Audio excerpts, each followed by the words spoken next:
What's up, everybody? It's Ronnie back again with another episode of Tax VAR. And if you are new to our series, this is where we react to social media tax advice and we determine a verdict. The advice could be positive, which means we agree with the on-field decision. It could be a little shaky or nuanced and have some dependencies. We'll give it a yellow card. Or it could be flat out BS and we handed a straight red, just like the FIFA referees do with VAR. So my name is Ronnie Fogan. I'm a Canadian and US CPA. Let's hop into it.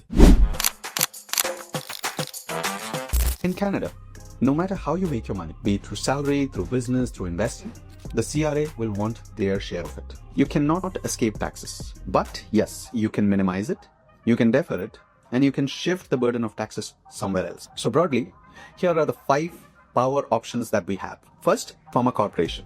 A corporation pays 9 to 12% taxes as opposed to the 40 to 50% personal tax rates that we pay. Number 2, to form I like this. Forming a corporation is how most wealthy individuals and business owners, so to my creators running their own business, if you are a sole proprietor, there is a certain income threshold, I want to say around $70,000, where you're going to want to incorporate just because you are able to defer more income tax. So if you are earning a certain amount, but you don't need all of this amount for your personal necessary expenses, it's best to leave that within the corporation so you only have to pay tax at the low corporate tax rate that the gentleman is referring to, which is 9% federally plus some provincial tax, which in Ontario would sum up to 12. So I like this.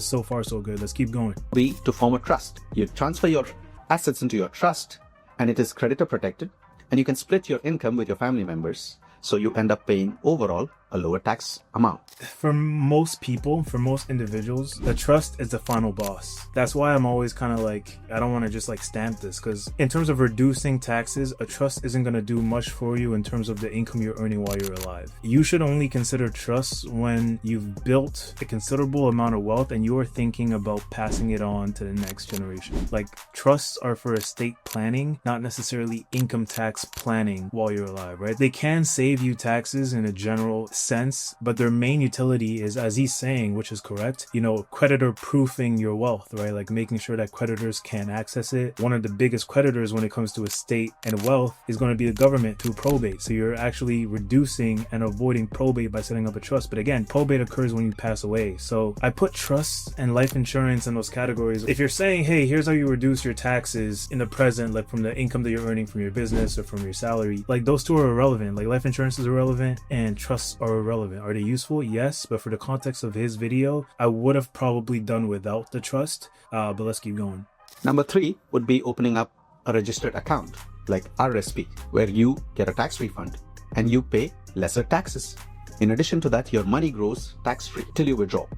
All right. I like this. So the RSP, I have my own opinions of the RSP, but for the most part, he's correct, right? Like you want to have this retirement account because you're able to save on taxes in the present and basically defer the tax until you choose to withdraw it at a later date. That withdrawal will be taxed, which is unfortunate. And basically, if you were to have a higher income in the future than in the present, you would actually not be saving on taxes as much, like from the RSP. This is kind of something that's circulating around where like people are like, hey, like the RSP is a scam because CPP might not even be like worth anything when I take it out. I want people to understand there's more to it than just like withdrawing your income later, and incurring tax on that. There is a compounding benefit to deferring tax overall that goes just beyond the tax you pay later on. Like the additional income that you get to keep in the present because it has not been taxed, the opportunity that you can make in terms of investing that additional income is significant. And it's something that we must consider, which is why deferring tax through these retirement accounts is still a valid option when it comes to tax planning, because we must also consider the fact that you have not paid this additional amount of tax now, and the fact that you're able to now invest this. Now, the keyword being you invest it, you don't just like splurge it on consumer products. You will be better off in that sense. So definitely approve of the RSP, and even better yet, the FHSA. So if you do not have a home, prioritize the FHSA and then the RSP. If you happen to be a Canadian in the US, the RSP is your best friend because the TFSA is not going to be your friend. If you guys want me to make a video on that, I can. But yeah, I like this RSP. So far, he's doing pretty good. But 4 would be the TFSA account. There you go. That's where you invest your money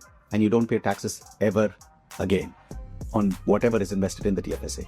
And number 5 would So this is true, but he's kind of leaving something important. So like you never pay taxes again, but you do have to use after-tax income when you contribute to your TFSA. So it is tax. Like you still incur tax, you just incur it in the present. So it is the complete opposite of the RRSP. And I prefer this one. I prefer the TFSA because I myself personally see myself wealthier in the future than I do now. So it makes more sense for me to incur tax now when it's at a lower tax cost for myself in my lifetime than in the future. So it's like that's not enough to give a yellow, man. Like he's doing great. I want to say I'm gonna exclude the trust. He's 3 for 4, so you know he's doing pretty good. be to get an insurance plan Yeah, where your money grows tax-free. y'all know I got beef with life insurance, man, but let's see what he has to say. And at the end, it goes to your beneficiaries and creditor protected.